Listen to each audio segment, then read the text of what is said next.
पड़ेगा।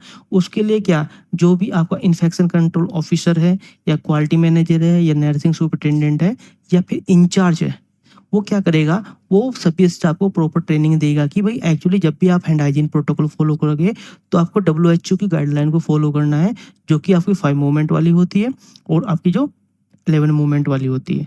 ये दोनों आपको फॉलो करनी है। यदि ये फॉलो की जाती है तो इन्फेक्शन एक पेशेंट से दूसरे पेशेंट के पास में नहीं जाना है, ठीक है। अब हम यहाँ पे एंटीबायोटिक पॉलिसी की अब बात करते हैं। ये सब चीज़ें इन्फेक्शन से रिलेटेड और क्योंकि आपको पता है आपके हॉस्पिटल में कल्चर जाते हैं। अब कल्चर जाते हैं तो वहाँ पे क्या होता है, जो भी कल्चर पॉजिटिव आता है, सपोज करो आपको स्ट्रेप्टोकोकस हो गया, इकोलाई हो गया, स्यूडोमोनास हो गया, ये पॉजिटिव आ रहे हैं तो इनके लिए एंटीबायोटिक चलेगी। तो एंटीबायोटिक की जो पॉलिसी भी है वो इस कमेटी के अंदर इंट्रोड्यूस की जाती है। इस कमेटी का मेन पर्पज है हॉस्पिटल के अंदर इन्फेक्शन को कंट्रोल करना और हॉस्पिटल को इम्प्रूव करना, ठीक है। थर्ड आता है आपका मेडिकल ऑडिट कमेटी। अब इस कमेटी के अंदर क्या होता है, ये इसका मेन काम होता है कि भाई ये इंश्योर करती है प्रॉपर डॉक्यूमेंटेशंस कि भाई यदि कोई पेशेंट आपका आईपीडी पेशेंट है और वो आपके किसी भी डिपार्टमेंट में एडमिट हो रखा था तो प्रॉपर डॉक्यूमेंटेशंस वहाँ पे नर्सिंग के थ्रू, डॉक्टर्स के थ्रू या स्टाफ के थ्रू हो रहा है नहीं हो रहा है। आपने देखा होगा कि जब भी कोई आपका एमआरडी इंचार्ज होता है या क्वालिटी मैनेजर होता है, एक एक्टिव पैसिव ऑडिट करता है। जो एक्टिव पैसिव ऑडिट होती है वो एमआरडी के थ्रू होती है। एक्टिव ऑडिट का मेन काम होता है कि आपके डिपार्टमेंट के अंदर जो भी पेशेंट एडमिट है उसकी day by day file proper complete हो रही है नहीं हो रही है। जब तक आप एक्टिव ऑडिट नहीं करोगे तो आप इंश्योर नहीं कर पाओगे कि डॉक्टर और नर्सिंग प्रॉपर केयर पेशेंट को दे रहे हैं। वो सब पता चलता है जब भी आप ऑडिट कंडक्ट करते हो, ठीक है। Maintain confidence in patient record. दूसरा, जो भी पेशेंट का रिकॉर्ड है वो आपको कॉन्फिडेंटली रखना है, ठीक है।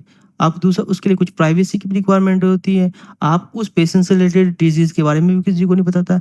तो मेडिकल ऑडिट का मेन काम है जो भी आपकी आईपीडी फाइल आती है उस फाइल को कंप्लीट दिखाना, यानी जो भी उसमें इश्यूज हैं, यानी फॉर्म फॉर्मेट आपके पास कम है या प्रॉपर कंप्लीट होके नहीं आ रहा डॉक्टर के थ्रू या फिर नर्सिंग के थ्रू, तो उनको इंस्ट्रक्शन देना है कि भाई जो भी फाइल आपकी आएगी वो प्रॉपर कंप्लीट होके आनी चाहिए, जो भी क्लिनिकल एरियाज में है, ठीक है। नेक्स्ट आता है नंबर 4 आपका फार्मेसी एंड थेरेपेटिक कमेटी, जिसे हम पीटीसी बोलते हैं। आपने सुना होगा पीटीसी कमेटी के बारे में। पीटीसी का फुल फॉर्म होता है फार्मेसी एंड थेरेपेटिक कमेटी। इस कमेटी का मेन काम क्या होता है, हॉस्पिटल, देखो आपके पास दो तरह की फार्मेसी होती है, ओपीडी फार्मेसी होती है, आईपीडी फार्मेसी होती है। दोनों जगह आपके पास मेडिसिन अवेलेबल होती हैं। अब दूसरे दोनों जगह वहाँ पे जो मेडिसिन होती हैं वहाँ पे डिस्पैच करने का प्रोटोकॉल क्या है, आपका फॉर्मली कंट्रोल क्या है, उसके बाद आपका जो लासा मेडिसिन को कंट्रोल करने का, सेग्रीगेट करने का, डिस्पैच करने का प्रोटोकॉल क्या है, आपके पास फॉर्म फॉर्मेट क्या अवेलेबल है, आपके पास में फार्मेसी का मैनुअल है या नहीं है, आप मेडिकेशंस कैसे कर रहे हो, एडवर्स ड्रग रिएक्शंस रिपोर्टिंग हो रहा है या नहीं हो रहा, जो प्रॉपर आईपीसी गाइडलाइन है प्रॉपर आपके हॉस्पिटल में इंप्लीमेंट हो रही नहीं हो रही, ये सब चीज़ों के ऊपर जो वर्क करता है पीटीसी कमेटी करता है कि भाई अगर वो चाहता है कि हॉस्पिटल के अंदर प्रॉपर पेशेंट को मेडिकेशंस हो, उसे कोई भी मेडिकेशन एरर ना हो, टाइम से उसे मेडिसिन पहुंचे, कोई एडवर्स रिएक्शन ना हो, फॉर्मूले उनके पास में अवेलेबल है, इन्वेंट्री मैनेजमेंट वो करे, ये सब चीज़ें मॉनिटर करता है पीटीसी कमेटी। ओके, नेक्स्ट आता है हॉस्पिटल इन्फेक्शन कंट्रोल कमेटी। मैंने ऑलरेडी इसको बता दिया था आपको, जो आपका इन्फेक्शन प्रिवेंशन कंट्रोल है इसमें मैंने आपको जो आपके HAI यानी हेल्थ केयर एसोसिएट इन्फेक्शन को कंट्रोल करते हैं, इसके लिए हम केयर बंडल भी यूज़ करते हैं, मैंने ऑलरेडी आपको बता दिया था। अब आ गया हमारा हॉस्पिटल इन्फेक्शन कंट्रोल कमेटी। इस कमेटी के अंदर क्या, इसका मेन फोकस होता है भाई आपको पता स्टेरिलाइजेशन प्रॉपर हो रहा है नहीं हो रहा, डिसइंफेक्शन, जैसे मैंने अभी आपको बताया WHO की गाइडलाइन के बारे में, आउटब्रेक कंट्रोलिंग, यदि आपके यहाँ पे कोई इन्फेक्शन फैल रहा है उसको कंट्रोल करने के लिए आपको क्या प्रोटोकॉल फॉलो करने, और है हाइजीन ऑडिट क्या क्या होती है। मेनली क्या होता है, ये दोनों जो कमिटीज होती हैं ये इनबिल्ट होती हैं, ठीक है। जो भी इनके अंदर जो आपके ऑब्जेक्टिव एलिमेंट होते हैं या जो भी आपका एजेंडा होते हैं, दोनों एक ही उसके अंदर कंबाइन इंट्रोड्यूस कर दिए जाते हैं, ठीक है। कभी कभी आपने देखा हो हॉस्पिटल इन्फेक्शन कंट्रोल कमेटी होती है या फिर infection prevention and control committees होती है, ओके, उसके अंदर इसको मर्ज कर दिया जाता है। सॉरी। अब नेक्स्ट आ गया आपका नंबर 6 पेशेंट सेफ्टी कमेटी। अब पेशेंट सेफ्टी कमेटी में क्या होता है, देखो आपके हॉस्पिटल के अंदर जो भी पेशेंट है, उस हमारा मेन पर्पस क्या है, उस पेशेंट की सेफ्टी को रखना। उसके लिए हम क्या करते हैं, हम मॉनिटर करते हैं नियर मिस, ठीक है। यदि नियर मिस के बारे में आपको नॉलेज नहीं है, आप मुझे कमेंट करके बता देना, मैं आपको शेयर कर दूंगा डिटेल। उसके बाद सेंटिनल इवेंट कौन कौन से होते हैं, एडवर्स इवेंट कौन कौन से होते हैं, प्रोमोट सेफ्टी कल्चर, ये सब चीज़ें आपको देखनी होती हैं पेशेंट की। यदि किसी से भी रिलेटेड कोई भी इश्यूज आपको हॉस्पिटल के अंदर मिल रहा है, तो आपको इसे अपनी पेशेंट सेफ्टी कमेटी के अंदर इंट्रोड्यूस करना पड़ेगा, क्योंकि आपको एक जो टीम होती है, वो टीम ही डिसीजन मेकिंग होती है कि एक्चुअली जो नेक्स्ट टाइम जो भी पेशेंट आपके हॉस्पिटल में आएगा, उसे किसी तरह की प्रॉब्लम ना हो। उसके बाद आती है code blue committee. Code blue committee में क्या होता है, आपको पता है कि जितने भी आपके कार्डिक पेशेंट आते हैं, या जो भी कोड ब्लू केसेस होते हैं, वो क्या करते हैं कि जो भी आपका रिसक्सिएशन प्रोटोकॉल्स है, वो प्रॉपर फॉलो हो रहा है नहीं हो रहा। जो आपकी पेशेंट जो मॉक ड्रिल्स होते हैं, जिसे हम कोड ब्लू मॉक ड्रिल्स बोलते हैं, वो मॉक ड्रिल्स आपकी प्रॉपर हॉस्पिटल में इम्प्लीमेंट हो रही है, ना हो रही है या नहीं हो रही है, आपका जो स्टाफ उसे प्रॉपर ट्रेनिंग मिल रही है नहीं मिल रही, ये सब चीज़ें आपको देखनी होती हैं। क्योंकि जब भी अगर किसी पेशेंट को कार्डियक अरेस्ट आता है, या कोई भी इमरजेंसी सिचुएशन होती है, उसकी जो टीम होती है उसको पता होता है कि उसका जॉब रोल क्या है उस टाइम पे। तो जैसे ही कोड अनाउंस होता है, तो टीम क्या होती है, उस लोकेशन पे पहुंचती है और अपना CPR प्रोटोकॉल फॉलो करना शुरू कर देती है। यहाँ पे दो चीज़ें आपको पता होना चाहिए, जो AHA की गाइडलाइन क्या है, उसके बाद में ACLS क्या होता है, BLS क्या होता है, इसका प्रोटोकॉल क्या है, इसकी प्रॉपर आपको स्टाफ को ट्रेनिंग भी दिलवानी होती है। आप आउटसोर्स एजेंसी को हायर कर सकते हैं, या फिर आप इनसोर्स में भी आपके पास यदि कोई मेंबर्स अवेलेबल है, जैसे आपका क्रिटिकल केयर हेड हो गया, इमरजेंसी हेड हो गया, तो आप इनके थ्रू भी ट्रेनिंग दिलवा सकते हैं, वो भी BLS की। ACLS के लिए आपको जो थर्ड पार्टी होती है, उसको बुला सकते हैं। नेक्स्ट आता है biomedical waste management. Biomedical waste management में क्या होता है, हॉस्पिटल के अंदर जो भी बायोमेडिकल वेस्ट है, वो प्रॉपर बायोमेडिकल वेस्ट मैनेजमेंट 2016 के थ्रू सेग्रीगेट हो रहा है या नहीं हो रहा, प्रॉपर रूल फॉलो हो रहे हैं या नहीं हो रहे, प्रॉपर जो अभी आपका बायोमेडिकल वेस्ट है, वो सेफ हैंडलिंग प्रोटोकॉल फॉलो हो रहा है या नहीं है, सेग्रीगेशन सही से हो रहा है या नहीं हो रहा। आपने देखा होगा कि डिपार्टमेंट के अंदर जो बायोमेडिकल वेस्ट होता है, वो मिक्स हो जाता है, या फिर आपने प्रॉपर ऊपर सेग्रीगेट किया, लेकिन जब कोई भी हाउस कीपिंग स्टाफ उसे बायोमेडिकल वेस्ट एरिया में लेके जाता है, तो वहाँ पे भी वो क्या करता है, उसको मिक्स कर देता है। तो आपको इंश्योर करना होता है कि भाई जो सेग्रीगेशन प्रोटोकॉल है, वो हॉस्पिटल के अंदर प्रॉपर फॉलो हो रहे हैं नहीं हो रहे हैं, ठीक है। इसके लिए आपको क्या करना है, स्टाफ को प्रॉपर ट्रेनिंग भी देनी। तो इस कमेटी का मेन रोल है कि आप जब भी कोई आपका स्टाफ आपके हॉस्पिटल में ज्वाइन होता है, तो उसे प्रॉपर बायोमेडिकल वेस्ट मैनेजमेंट की ट्रेनिंग मिलनी चाहिए कि भाई उसे हैंडलिंग हम कैसे करते हैं, सेग्रीगेशन कैसे करते हैं, डिस्पोजल कैसे होता है, आपको सेफ्टी प्रोटोकॉल कौन कौन से फॉलो करने हैं, जो हजार्ड सिंबल होते हैं उसको हम कैसे आइडेंटिफाई करते हैं, कलर कोडिंग क्या होती है, वो सब आपको बताना होता है, ठीक है। अब नंबर होगा 9 आता है ग्रीवेंसेस रेडनेस कमिटीज। इसमें क्या होता है, देखो आपका कोई भी पेशेंट आपके हॉस्पिटल में एडमिट है, या फिर आपका कोई आपका स्टाफ है, या कोई फैमिली मेम्बर्स है, उसे कोई भी किसी भी तरह की कंप्लेन है, तो आपको इंश्योर करना होता है कि वो जो उसे कंप्लेन है, वो दोबारा से ना हो। दूसरा, इसका टोटल अच्छे से डॉक्यूमेंटेशन भी होना चाहिए। आपने देखा होगा कि हम एक पेशेंट सेफ्टी प्रोटोकॉल के ऊपर काम करते हैं, और दूसरा एक होता है पेशेंट सेटिस्फेक्शन रेशो।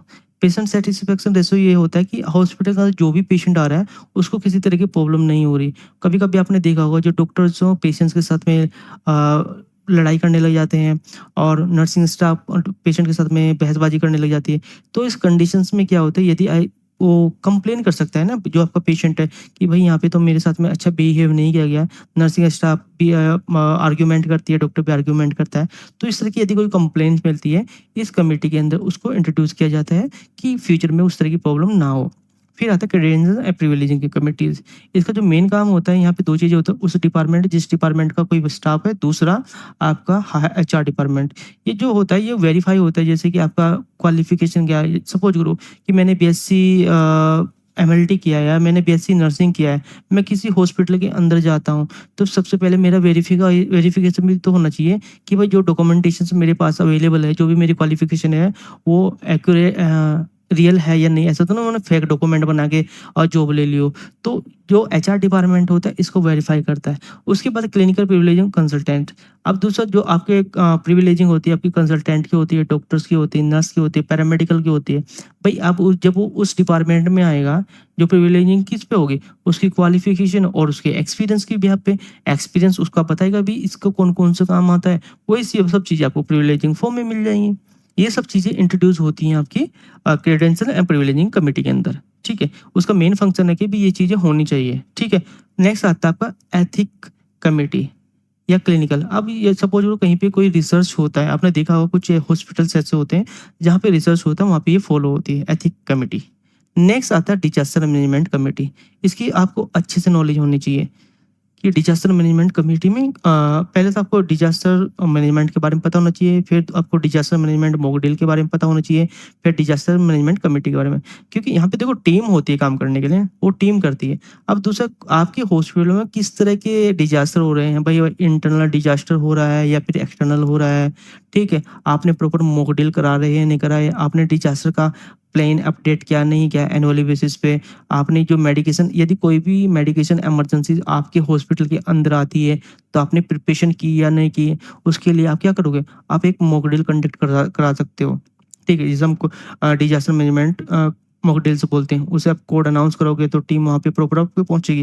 उसमें दो चीज़ें हो सकती हैं, आपका कोड येलो जो अब हम यूज़ करते हैं डिजास्टर मैनेजमेंट के लिए, और कोड रेड करते हैं फायर के लिए। यदि कोई फायर सिचुएशन हुए उसमें क्या करते हैं, उसमें प्रॉपर जो टीम होती है उस लोकेशन पे पहुंचती है और उस इंसिडेंट को कवर करने की कोशिश करती है। ठीक है, नेक्स्ट आता है आपका ट्रेनिंग एंड एजुकेशन कमेटी। इस कमेटी का मेन काम क्या होता है कि भाई हॉस्पिटल के अंदर जितना भी स्टाफ आपका अवेलेबल है वो प्रॉपर ट्रेंड होना चाहिए, चाहे वो आपका क्लिनिकल स्टाफ हो चाहे नॉन क्लिनिकल।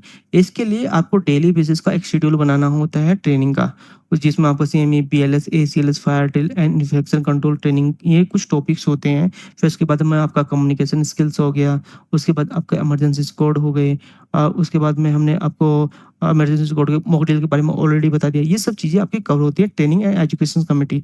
इसके अंदर वही मेंबर्स अवेलेबल होते हैं जो बताते हैं कि भाई आपको कौन कौन से प्रोटोकॉल हमें फॉलो करने हैं। ठीक है, दूसरा जब मैं आपको स्टेप बाय स्टेप आप सभी कमिटीज़ के बारे में बताऊंगा तो मैं उसमें आपको टीम बनाने के बारे में बताऊंगा कि एक्चुअली इस कमेटी के अंदर टीम मेंबर कौन कौन से होते हैं। क्योंकि सबसे बड़ा चैलेंजेस होता है जो क्वालिटी मैनेजर होते हैं, ऑपरेशन मैनेजर होता है, कि टीम मेंबर हम कैसे डिसाइड करें। तो नेक्स्ट वीडियो में एक लेके आने वाला हूँ जिसमें मैं आपको बताऊंगा पर्टिकुलरली कि भाई टीम मेंबर हम कैसे डिसाइड करते हैं। ओके, नेक्स्ट आ गया आपका नंबर 14 मेडिकल रिकॉर्ड कमेटी। अब दूसरा मैंने इसको ऑलरेडी पहले भी एक्सप्लेन किया था, दोबारा मैं इसको एक्सप्लेन कर रहा हूँ कि भाई देखो मेडिकल रिकॉर्ड कमेटी क्या होता है कि MRD डिपार्टमेंट होता है। MRD डिपार्टमेंट के अंदर जो भी डॉक्यूमेंट आपके आ रहे हैं किसी भी वार्ड से, आपके जनरल वार्ड से आए, आपके ICU से आए, आपके इमरजेंसी से आए, तो वो डॉक्यूमेंट जो सबमिट हो रहे हैं, क्योंकि MRD के पास फाइल कब जाती है, जब कोई पेशेंट डिस्चार्ज होकर चला जाता है तभी जाते हैं। तो फिर वो उसको वेरीफाई करता है कि भाई जो डॉक्यूमेंट उसके पास में आ रहे हैं प्रॉपर कंप्लीट है या नहीं है, दूसरा वो एलिजिबल है या नहीं है। कहीं ऐसा तो नहीं है कि जो भी फॉर्म आपके नोट्स लिखे हैं कुछ समझ में नहीं आ रहा। फिर उसके बाद ये सब चीज़ें क्या होती हैं, ये टाइमली एंटर्स होती हैं। उसके बाद में अगर सपोज करो आपके MLC केस आ गया, डेथ केस आ गया, तो वहाँ पे क्या होता है आपके उनकी भी आप ऑडिट करते हो, आप एक्टिव पेस से ऑडिट करते हो, आप जो आपके सर्जिकल पेशेंट होते हैं, ठीक है, जो उनको जो डिस्चार्ज हो गया उनकी ऑडिट करते हो। वो सब चीज़ें भी क्या करते हो आप अपनी कमेटी में डिसाइड करते हो भाई ये चीज़ें होनी, कि उस कमेटी का तो मेन रोल यही है ना कि भाई जो भी पर्टिकुलर काम है उस डिपार्टमेंट के अंदर अच्छे से हो, चाहे उसके लिए उसे गाइडलाइन फॉलो करानी हो, चाहे फॉर्म फॉर्मेट देने हो, चाहे चेकलिस्ट देनी हो, चाहे ट्रेनिंग प्रोवाइड करानी हो। ये सब चीज़ें जो मेन काम होता है वो कमेटी का होता है कि उसे एक्चुअली उस डिपार्टमेंट को इम्प्रूव करने के लिए कौन कौन से एलिमेंट इंप्लीमेंट करने पड़ेंगे। ओके, अब नेक्स्ट आएगा safety management committees. Safety management committee क्या होती है, कवर फिजिकल सेफ्टी। आपको पता है हॉस्पिटल के अंदर कोई भी बिल्डिंग होती है, आपके पास में लिफ्ट होती है, आपके पास में स्टेयर होती है।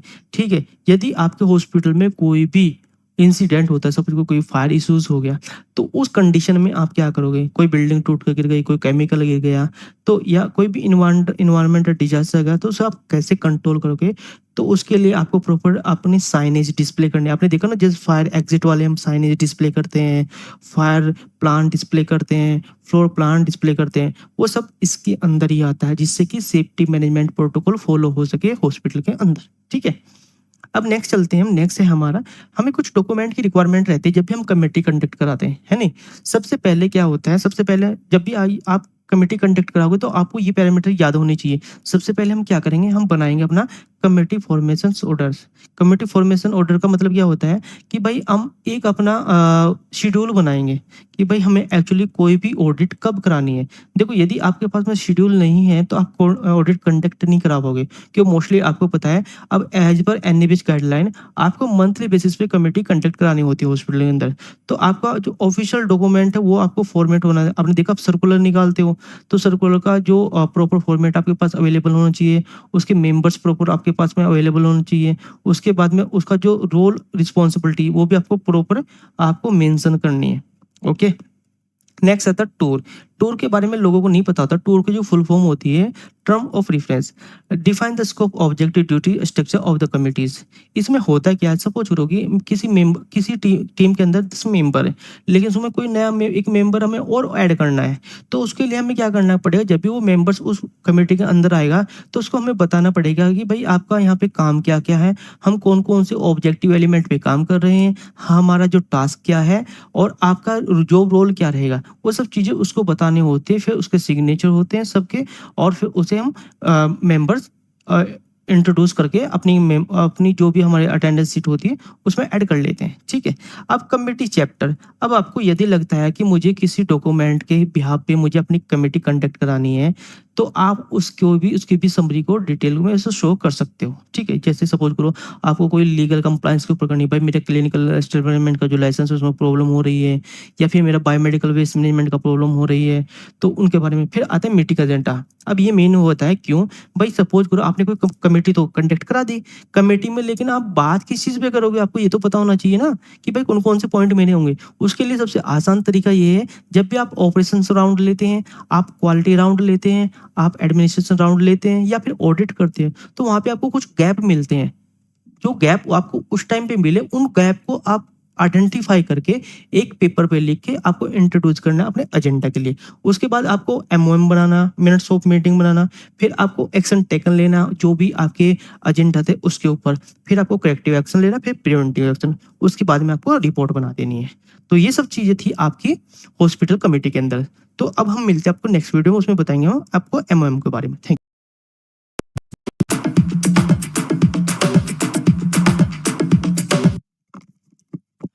नमस्कार दोस्तों, कैसे आप सब लोग? आप सभी लोगों का हमारे नए वीडियो में बहुत बहुत स्वागत है। आज हम बात करने वाले हॉस्पिटल कमेटी के बारे में। यदि आप हॉस्पिटल के अंदर वर्क करते हैं, आप क्वालिटी डिपार्टमेंट में हो, आप ऑपरेशन डिपार्टमेंट में हो, आप एडमिन डिपार्टमेंट में हो, आप नर्सिंग डिपार्टमेंट में हो, या फिर आप डॉक्टर हो, आपको कमेटी की नॉलेज होनी चाहिए कि हॉस्पिटल के अंदर कौन कौन सी कमेटी होती है, उन कमेटी का रोल और रिस्पॉन्सिबिलिटीज क्या होता है, कमेटी के अंदर टीम कौन सी होती है, एजेंडा क्या होता है, अटेंडेंस सीट क्या होती है, कापा क्या होता है, ये बेसिक नॉलेज आपको होना जरूरी है।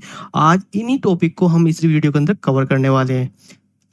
सबसे पहले हम बात करें, जो हम बात यहाँ पे जो हम टोटल जो आपकी कमिटीज हैं वो 15 कमेटी को यहाँ पे एक्सप्लेन करने वाले हैं। सबसे पहले जो हमारी कमेटी होती है, जिसे बोलते हैं हम क्वालिटी इंप्रूवमेंट या पेशेंट सेफ्टी कमेटी, इसे हम कोर क्वालिटी कमेटी के नाम से भी जानते हैं।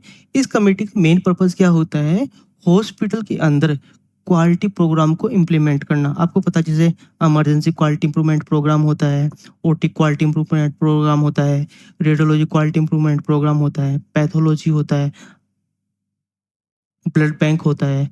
तो ये जो क्वालिटी इंप्रूवमेंट प्रोग्राम है, ये इम्प्लीमेंट करना, इनका आउटपुट करना, ये सब चीज़ें पॉइंट्स कहाँ पे डिस्कस होती हैं, आपकी quality improvement and patient safety committee के अंदर।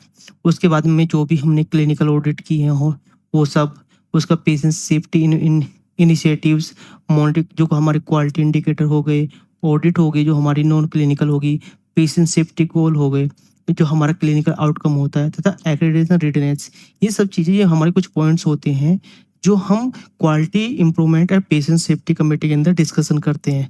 तो आपको इन पॉइंट्स के बारे में पता होना चाहिए। आपको यही पता होना चाहिए कि भाई जो आपकी एक कमिटीज़ होती है, वो किन पॉइंट्स के ऊपर वर्क करती है। अब आपको मैंने क्वालिटी इंप्रूवमेंट कमेटी के बारे में बताया, आपको सीधा पता लग गया कि जो क्वालिटी एश्योरेंस प्रोग्राम होते हैं, क्लिनिकल ऑडिट होती है, पेशेंट से सेफ्टी से रिलेटेड जो भी इश्यूज़ होते हैं, जो भी हमारा क्वालिटी इंडिकेटर डेटा बनता है, उसे मॉनिटर किया जाता है।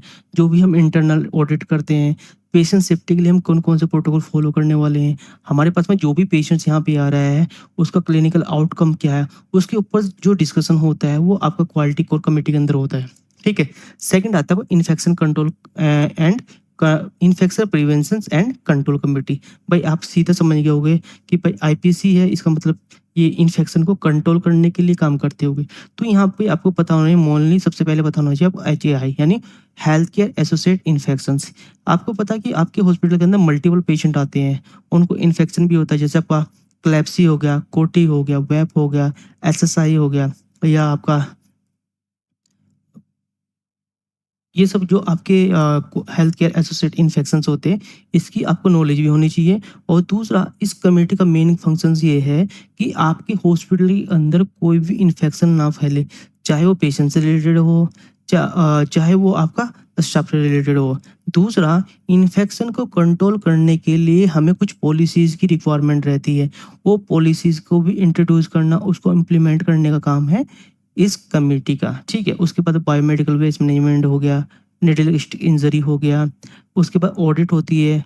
वो सब चीज़ें क्या होती हैं, आपकी डिस्कशन कहाँ होती है, वो होती है आपकी कमेटी के अंदर। बाई चांस हमने देखा कि हमारे हॉस्पिटल के अंदर हैंड हाइजीन प्रोटोकॉल बहुत कम हो रहा है, यानी फॉलो हो रहा है। यदि आपके यहाँ पे हैंड हाइजीन प्रोटोकॉल फॉलो नहीं हो रहा, तो इसका मतलब क्या है, इन्फेक्शन आपके एक पेशेंट से दूसरे पेशेंट में ट्रांसमिटेड हो रहा है। तो आपको मेन काम क्या है, सबसे पहले जब भी अगर हमको इन्फेक्शन कंट्रोल करना है, तो सबसे पहले जो भी आपका स्टाफ हो, उसे हैंड हाइजीन प्रोटोकॉल फॉलो करना पड़ेगा। उसके लिए क्या, जो भी आपका इन्फेक्शन कंट्रोल ऑफिसर है, या क्वालिटी मैनेजर है, या नर्सिंग सुपरिटेंडेंट है, या फिर इंचार्ज है, वो क्या करेगा, वो सभी स्टाफ को प्रॉपर ट्रेनिंग देगा कि भाई एक्चुअली जब भी आप हैंड हाइजीन प्रोटोकॉल फॉलो करोगे, तो आपको WHO की गाइडलाइन को फॉलो करना है, जो कि आपकी 5 मूवमेंट वाली होती है, और आपकी जो 11 मूवमेंट वाली होती है। ये दोनों आपको फॉलो करनी है। यदि ये फॉलो की जाती है, तो इन्फेक्शन एक पेशेंट से दूसरे पेशेंट के पास में नहीं जाना है। ठीक है? अब हम यहाँ पे एंटीबायोटिक पॉलिसी की बात करते हैं।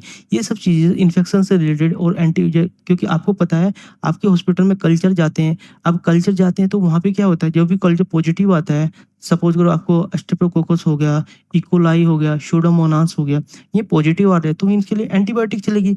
तो एंटीबायोटिक की जो पॉलिसी भी है, वो इस कमेटी के अंदर इंट्रोड्यूस की जाती है। इस कमेटी का मेन पर्पज है हॉस्पिटल के अंदर इन्फेक्शन को कंट्रोल करना और हॉस्पिटल को इम्प्रूव करना। ठीक है? थर्ड आता है आपका मेडिकल ऑडिट कमेटी। अब इस कमेटी के अंदर क्या होता है, ये इसका मेन काम होता है कि भाई ये इंश्योर करती है प्रॉपर डॉक्यूमेंटेशंस, कि भाई यदि कोई पेशेंट आपका IPD पेशेंट है और वो आपके किसी भी डिपार्टमेंट में एडमिट हो रखा था, तो प्रॉपर डॉक्यूमेंटेशंस वहाँ पे नर्सिंग के थ्रू, डॉक्टर्स के थ्रू, या स्टाफ के थ्रू हो रहा है, नहीं हो रहा है। आपने देखा होगा कि जब भी कोई आपका MRD इंचार्ज होता है या क्वालिटी मैनेजर होता है, एक एक्टिव पैसिव ऑडिट करता है। जो एक्टिव पैसिव ऑडिट होती है, वो MRD के थ्रू होती है। एक्टिव ऑडिट का मेन काम होता है कि आपके डिपार्टमेंट के अंदर जो भी पेशेंट एडमिट है, उसकी day by day file proper complete हो रही है, नहीं हो रही है। जब तक आप एक्टिव ऑडिट नहीं करोगे, तो आप इंश्योर नहीं कर पाओगे कि डॉक्टर और नर्सिंग प्रॉपर केयर पेशेंट को दे रहे हैं। वो सब पता चलता है जब भी आप ऑडिट कंडक्ट करते हो। ठीक है? Maintain confidence in patient record. दूसरा, जो भी पेशेंट का रिकॉर्ड है, वो आपको कॉन्फिडेंटली रखना है। ठीक है? आप दूसरा, उसके लिए कुछ प्राइवेसी की रिक्वायरमेंट होती है। आप उस पेशेंट से रिलेटेड डिजीज के बारे में भी किसी को नहीं बताता। तो मेडिकल ऑडिट का मेन काम है, जो भी आपकी IPD फाइल आती है, उस फाइल को कंप्लीट दिखाना, यानी जो भी उसमें इश्यूज हैं, यानी फॉर्म फॉर्मेट आपके पास कम है या प्रॉपर कंप्लीट होके नहीं आ रहा डॉक्टर के थ्रू या फिर नर्सिंग के थ्रू, तो उनको इंस्ट्रक्शन देना है कि भाई जो भी फाइल आपकी आएगी वो प्रॉपर कंप्लीट होके आनी चाहिए, जो भी क्लिनिकल एरियाज में है। ठीक है? नेक्स्ट आता है नंबर 4 आपका फार्मेसी एंड थेरेपेटिक कमेटी, जिसे हम PTC बोलते हैं। आपने सुना होगा PTC कमेटी के बारे में। PTC का फुल फॉर्म होता है फार्मेसी एंड थेरेपेटिक कमेटी। इस कमेटी का मेन काम क्या होता है, हॉस्पिटल देखो आपके पास दो तरह की फार्मेसी होती है, ओपीडी फार्मेसी होती है, आईपीडी फार्मेसी होती है। दोनों जगह आपके पास मेडिसिन अवेलेबल होती हैं। अब दूसरे दोनों जगह वहाँ पे जो मेडिसिन होती हैं वहाँ पे डिस्पैच करने का प्रोटोकॉल क्या है, आपका फॉर्मली कंट्रोल क्या है, उसके बाद आपका जो लासा मेडिसिन को कंट्रोल करने का, सेग्रीगेट करने का, डिस्पैच करने का प्रोटोकॉल क्या है, आपके पास फॉर्म फॉर्मेट क्या अवेलेबल है, आपके पास में फार्मेसी का मैनुअल है या नहीं है, आप मेडिकेशंस कैसे कर रहे हो, एडवर्ड रिएक्शंस रिपोर्टिंग हो रहा है या नहीं हो रहा, जो प्रॉपर आईपीसी गाइडलाइन है प्रॉपर आपके हॉस्पिटल में इम्प्लीमेंट हो रही नहीं हो रही, ये सब चीज़ों के ऊपर जो वर्क करता है पीटीसी कमेटी करता है कि भाई अगर वो चाहता है कि हॉस्पिटल के अंदर प्रॉपर पेशेंट को मेडिकेशंस हो, उसे कोई भी मेडिकेशन एरर ना हो, टाइम से उसे मेडिसिन पहुंचे, कोई एडवर्ड रिएक्शन ना हो, फॉर्मूले उनके पास में अवेलेबल है, इन्वेंट्री मैनेजमेंट वो करे, ये सब चीज़ें मॉनिटर करता है पीटीसी कमेटी। ओके, नेक्स्ट आता है हॉस्पिटल इन्फेक्शन कंट्रोल कमेटी। मैंने ऑलरेडी इसको बता दिया था आपको, जो आपका इन्फेक्शन प्रिवेंशन कंट्रोल है, इसमें मैंने आपको जो आपके HAI यानी हेल्थ केयर एसोसिएट इन्फेक्शन को कंट्रोल करते हैं, इसके लिए हम केयर बंडल भी यूज करते हैं, मैंने ऑलरेडी आपको बता दिया था। अब आ गया हमारा हॉस्पिटल इन्फेक्शन कंट्रोल कमेटी। इस कमेटी के अंदर क्या, इसका मेन फोकस होता है भाई आपको पता स्टेरिलाइजेशन प्रॉपर हो रहा है नहीं हो रहा, डिसइंफेक्शन, जैसे मैंने अभी आपको बताया WHO की गाइडलाइन के बारे में, आउटब्रेक कंट्रोलिंग, यदि आपके यहाँ पे कोई इन्फेक्शन फैल रहा है उसको कंट्रोल करने के लिए आपको क्या प्रोटोकॉल फॉलो करने, और है हाइजीन ऑडिट क्या क्या होती है। मेनली क्या होता है, ये दोनों जो कमिटीज होती हैं ये इनबिल्ट होती हैं, ठीक है। जो भी इनके अंदर जो आपके ऑब्जेक्टिव एलिमेंट होते हैं या जो भी आपका एजेंडा होते हैं, दोनों एक ही उसके अंदर कंबाइन इंट्रोड्यूस कर दिए जाते हैं, ठीक है। कभी कभी आपने देखा हो हॉस्पिटल इन्फेक्शन कंट्रोल कमेटी होती है या फिर infection prevention and control committees होती है, ओके, उसके अंदर इसको मर्ज कर दिया जाता है सॉरी। अब नेक्स्ट आ गया आपका नंबर 6, पेशेंट सेफ्टी कमेटी। अब पेशेंट सेफ्टी कमेटी में क्या होता है, देखो आपके हॉस्पिटल के अंदर जो भी पेशेंट है, उस हमारा मेन पर्पस क्या, उस पेशेंट की सेफ्टी को रखना। उसके लिए हम क्या करते हैं, हम मॉनिटर करते हैं नियर मिस, ठीक है। यदि नियर मिस के बारे में आपको नॉलेज नहीं है, आप मुझे कमेंट करके बता देना, मैं आपको शेयर कर दूंगा डिटेल। उसके बाद सेंटिनल इवेंट कौन कौन से होते हैं, एडवर्स इवेंट कौन कौन से होते हैं, प्रोमोट सेफ्टी कल्चर, ये सब चीज़ें आपको देखनी होती हैं पेशेंट की। यदि किसी से भी रिलेटेड कोई भी इश्यूज आपको हॉस्पिटल के अंदर मिल रहा है तो आपको इसे अपनी पेशेंट सेफ्टी कमेटी के अंदर इंट्रोड्यूस करना पड़ेगा, क्योंकि आपको एक जो टीम होती है वो टीम ही डिसीजन मेकिंग होती है कि एक्चुअली जो नेक्स्ट टाइम जो भी पेशेंट आपके हॉस्पिटल में आएगा उसे किसी तरह की प्रॉब्लम ना हो। उसके बाद आती code blue committee. Code blue committee में क्या होता है, आपको पता है कि जितने भी आपके कार्डिक पेशेंट आते हैं या जो भी कोड ब्लू केसेस होते हैं, वो क्या करते हैं कि जो भी आपका रिसक्सिएशन प्रोटोकॉल्स है वो प्रॉपर फॉलो हो रहा है नहीं हो रहा, जो आपकी पेशेंट जो मॉक ड्रिल्स होते हैं जिसे हम कोड ब्लू मॉक ड्रिल्स बोलते हैं, वो मॉक ड्रिल्स आपकी प्रॉपर हॉस्पिटल में इम्प्लीमेंट हो रही है या नहीं हो रही है, आपका जो स्टाफ हो उसे प्रॉपर ट्रेनिंग मिल रही है नहीं मिल रही, ये सब चीज़ें आपको देखनी होती हैं। क्योंकि जब भी अगर किसी पेशेंट को कार्डियक अरेस्ट आता है या कोई भी इमरजेंसी सिचुएशन होती है, उसकी जो टीम होती है उसको पता होता है कि उसका जॉब रोल क्या है उस टाइम पे। तो जैसे ही कोड अनाउंस होता है तो टीम क्या होती है, उस लोकेशन पे पहुंचती है और अपना CPR प्रोटोकॉल फॉलो करना शुरू कर देती है। यहाँ पे दो चीज़ें आपको पता होना चाहिए, जो AHA की गाइडलाइन क्या है, उसके बाद में ACLS क्या होता है, PLS क्या होता है, इसका प्रोटोकॉल क्या है, इसकी प्रॉपर आपको स्टाफ को ट्रेनिंग भी दिलवानी होती है। आप आउटसोर्स एजेंसी को हायर कर सकते हैं या फिर आप इनसोर्स